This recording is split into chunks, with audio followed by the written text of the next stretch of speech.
حضرت سارہ اور حضرت ہاجرہ میں دونوں تو حضرت ابراہیم علیہ السلام کی بیویاں تھیں، لیکن جب حضرت ہاجرہ کو بیٹا ہو گیا اور حضرت سارہ کو نہیں ہوا، انسانی فطرت کا تقاضا ہے کچھ نہ کچھ باتیں دل میں آ جاتی ہیں، تو اللہ کا حکم ہوا اے ابراہیم تم اپنی بیوی ہاجرہ اور اپنے بیٹے اسماعیل کو لے اور مکہ مکرمہ چلے جاؤ۔ مکہ میں کوئی آبادی نہیں تھی، یہ حضرت ابراہیم علیہ السلام فلسطین میں رہتے تھے، اس وقت مصر تھا۔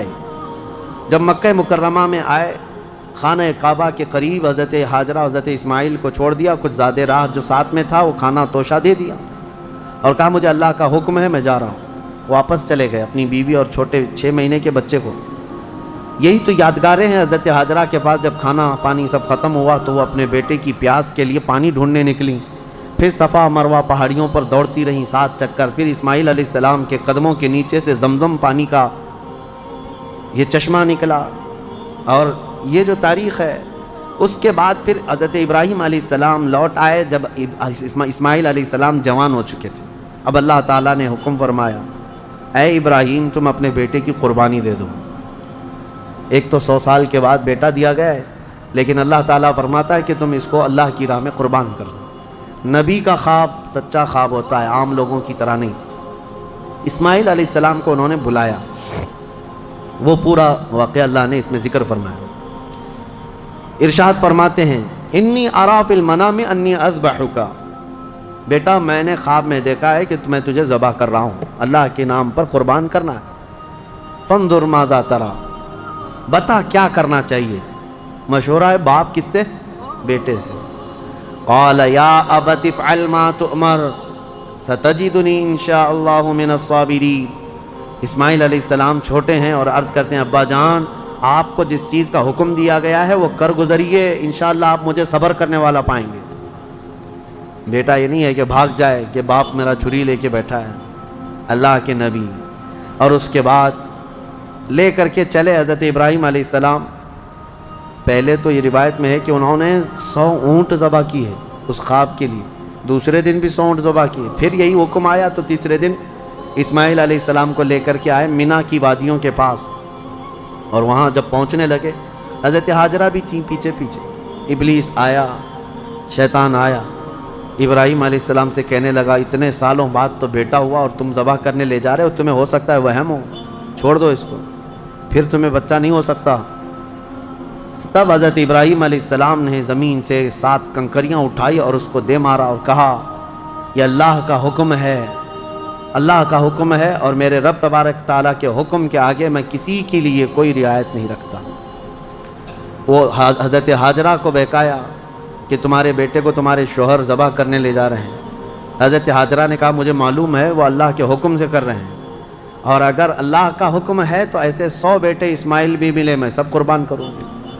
ماں بھی تھی، انہوں نے بھی کنکریاں ماری ابلیس کو۔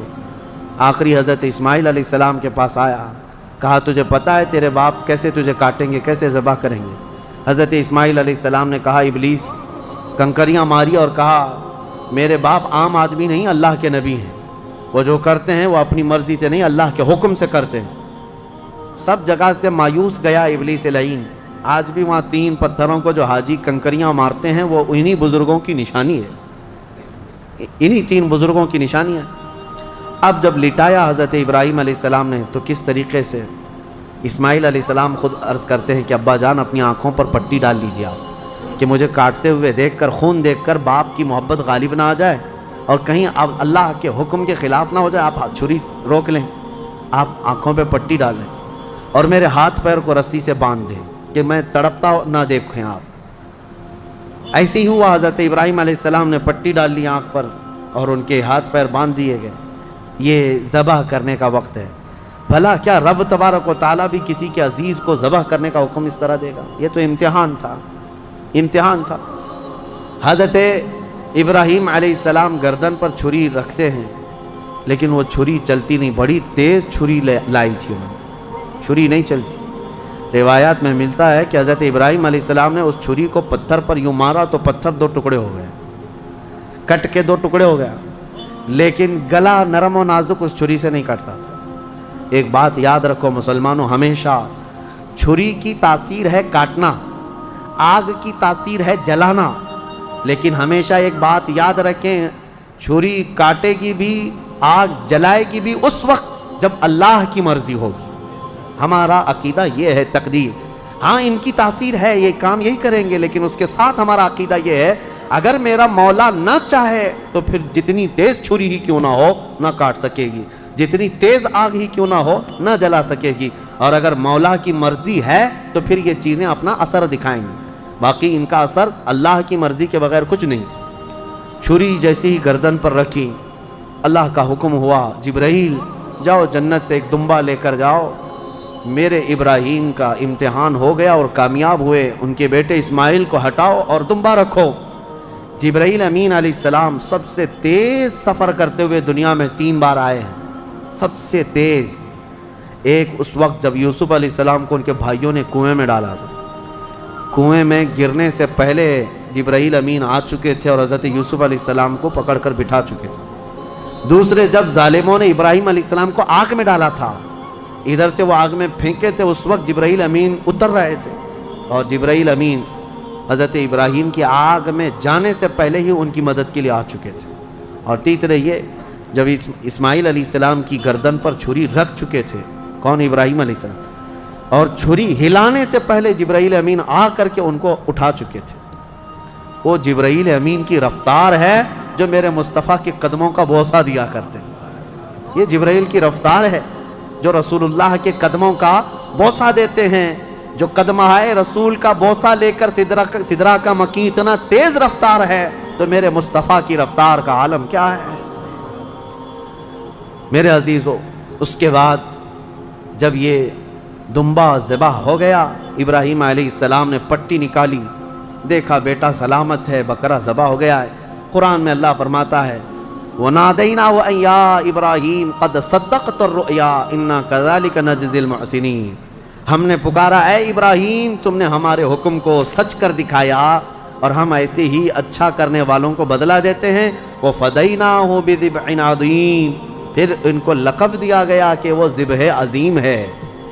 کیا ہے؟ ذبح عظیم۔ اب یہاں پر ایک مسئلہ ہے یہودیوں کا، یہودی جو ہے اتنے سالوں سے اسی گھن چکر میں ہیں، وہ یہ نہیں مانتے قربانی ہوئی ہے، قربانی ہوئی ہے یہ مانتے ہیں، ابراہیم علیہ السلام نے اپنے بیٹے کی قربانی کی ہے یہ مانتے ہیں، لیکن وہ اسماعیل علیہ السلام نہیں تھے، وہ اسحاق علیہ السلام تھے، کیونکہ ان کے باپ ہیں، اسحاق علیہ السلام کی اولاد میں ہے نا یہ لوگ بنی اسرائیل، تو کہتے ہیں جو ذبح ہوئے تھے وہ اسحاق علیہ السلام تھے، اسماعیل علیہ السلام نہیں تھے۔ وہ اسی پٹی پڑھاتے ہوئے اتنے سال ان کے گزر گئے۔ میں ایک آیت پڑھتا ہوں جس سے پتہ چلے گا آپ کو کہ حضرت اسماعیل علیہ السلام حضرت ابراہیم کے بڑے بیٹے تھے، پہلے وہی تھے، اور جو پہلا بیٹا تھا اسی کی قربانی ہوئی ہے، یہ بات پکی ہے۔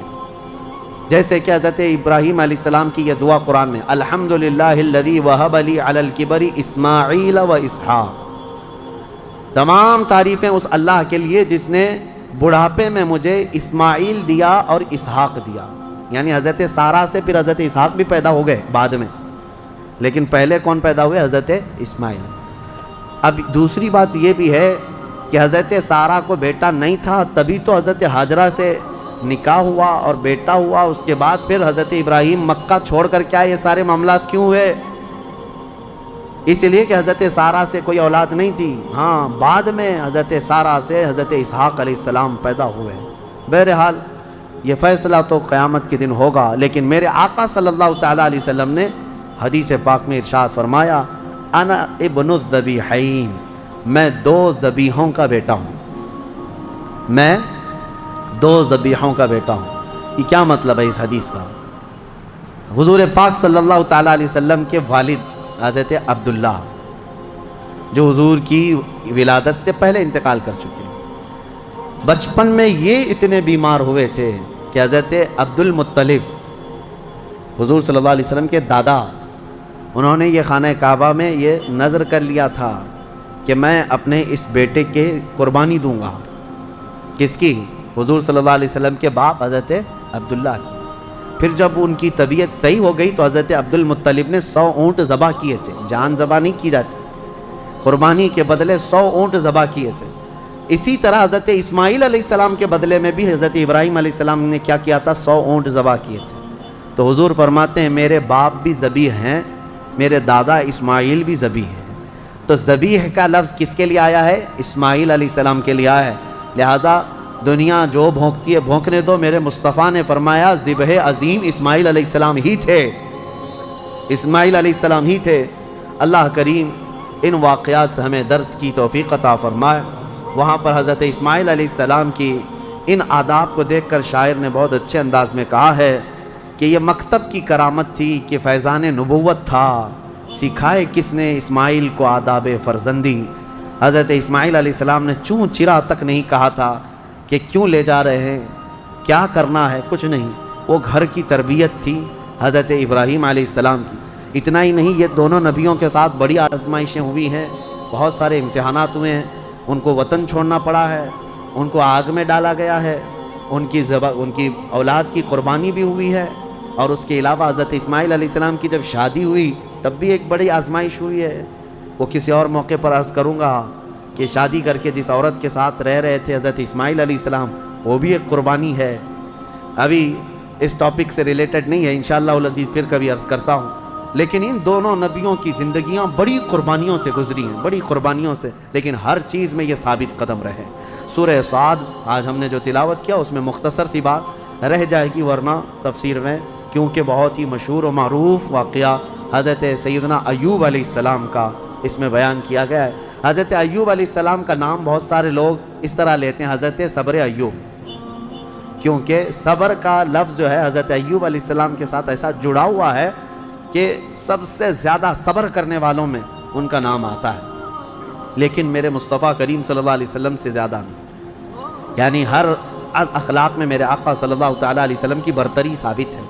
حضرت ایوب علیہ السلام کی آزمائش ہوئی تھی، ان کی بیویاں بھی بہت تھیں، بچے بھی بہت تھے، مال بھی بہت تھا، وہ ہمیشہ عبادت میں رہتے تھے۔ اللہ تعالیٰ نے ایک بار آندھیوں کے ذریعے سے ان کے باغیچے ختم فرما دیے، ان کے جانور ختم ہو گئے، ان کی بیویاں ایک کے بعد دیگر مر گئیں، انتقال کیں، اور ان کی اولاد بھی دھیرے دھیرے سب انتقال کر گئے۔ اور اس کے بعد وہ خود بیمار ہوئے، اتنے بیمار کہ ان کے جسم کے گوشت کے حصے کٹ کٹ کے گرتے تھے، بستر پر سو جائیں تو چمڑی بستر پر لگ جاتی تھی۔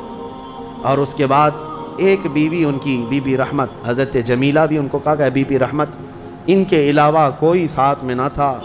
وہ وقت بھی آیا جب ان کی زبان بھی کٹ گئی تھی جس سے وہ ذکر کرتے تھے، زبان کٹ گئی حضرت ایوب علیہ السلام کی۔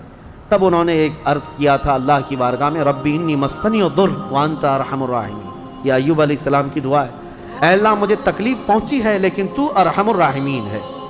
اللہ فرماتا ہے اس کے بعد ہوا کیا سنو، ایک اور چیز ہوئی تھی۔ حضرت بی بی رحمت بازار گئی تھی، علاج ڈھونڈتے ہی رہتی تھی روزانہ، وہ بڑی وفادار خاتون تھی، وفا شعار اپنے شوہر کی۔ بازار میں ایک حکیم صاحب دوا بیچ رہے تھے، میرے پاس ہر بیماری کی دوا ہے، یہ چلی گئیں، کہا کہ میرے شوہر ایسے ایسے بیمار ہیں، ان کی تکلیف فلاں فلاں ہے۔ وہ حکیم صاحب نے کہا میں تو چٹکی میں حل کر دوں گا، آسانی سے تمہارے شوہر صحیح ہو جائیں گے۔ کہا کیا کرنا ہوگا؟ کہا صحیح ہو جانے کے بعد مجھے ایک سجدہ کرنا ہوگا، اور کچھ بھی نہیں۔ وہ ابلیس لعین تھا۔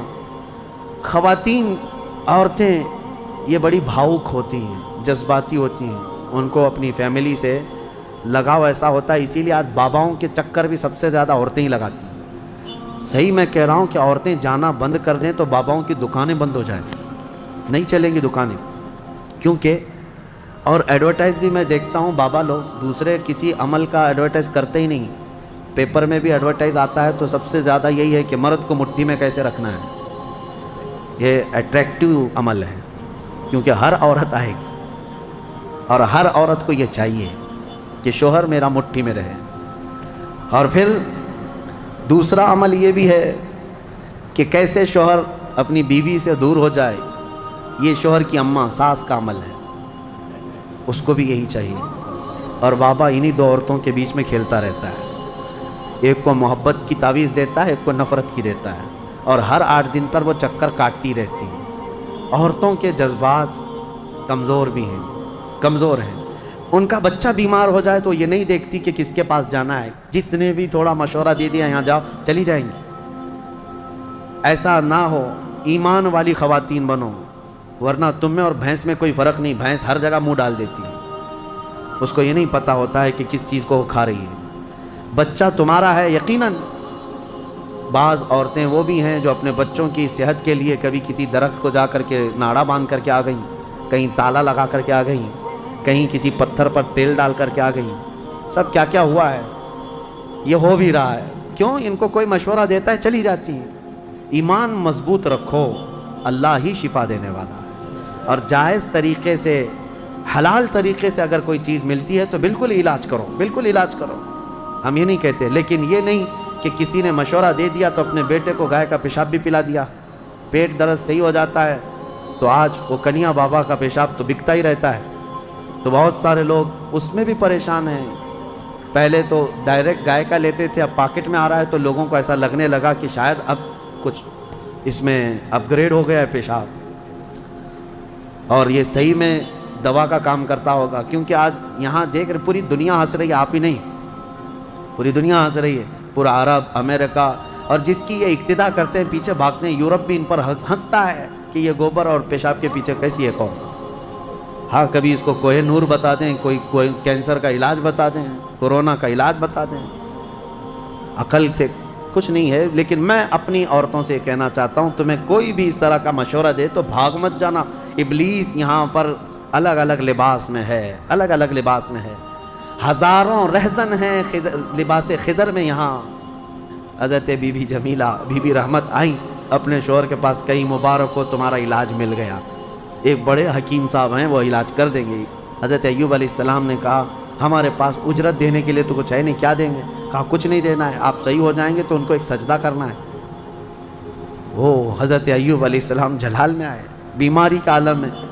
کہا قسم خدا کی اگر میں صحیح ہو گیا تو تجھے 100 کوڑے ماروں گا, اس لیے کہ تو ابلیس کے پاس گئی تھی, حکیم کے پاس نہیں. انہوں نے قسم کھا لیا, اللہ کی قسم میں 100 کوڑے ماروں گا تجھے.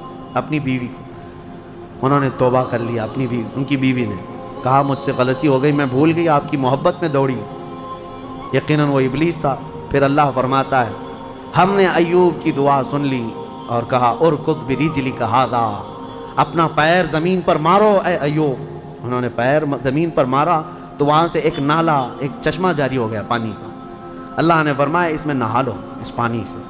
حکم ہوا تو جیسے ہی انہوں نے اس پانی میں غسل کیا ان کی ساری بیماری ختم ہو گئی. اور پھر ان کو حکم ہوا دوسرا پیر زمین پر مارو.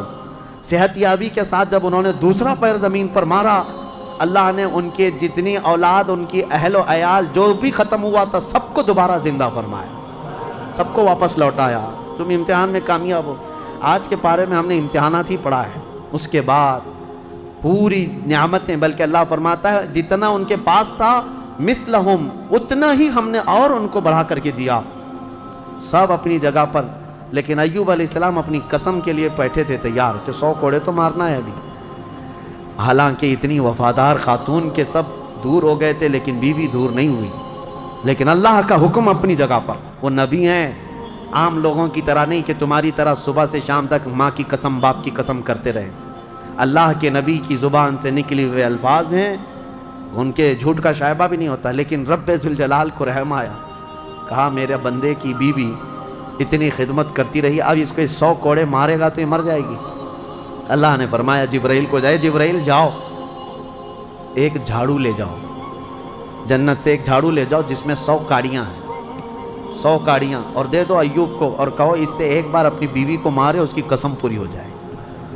اللہ نے فرمایا خذ بیدک ضغثا فاضرب به ولا تحنث, لو اس جھاڑو کو. حضرت ایوب علیہ السلام نے وہ جھاڑو لے کر کے ایک بار مارا, اور پھر اللہ نے فرمایا اب تمہاری قسم کا کفارہ نہیں, تم نے جو قسم کھایا تھا وہ قسم پوری ہو گئی. لیکن اللہ کے نبی نے قسم پوری کی.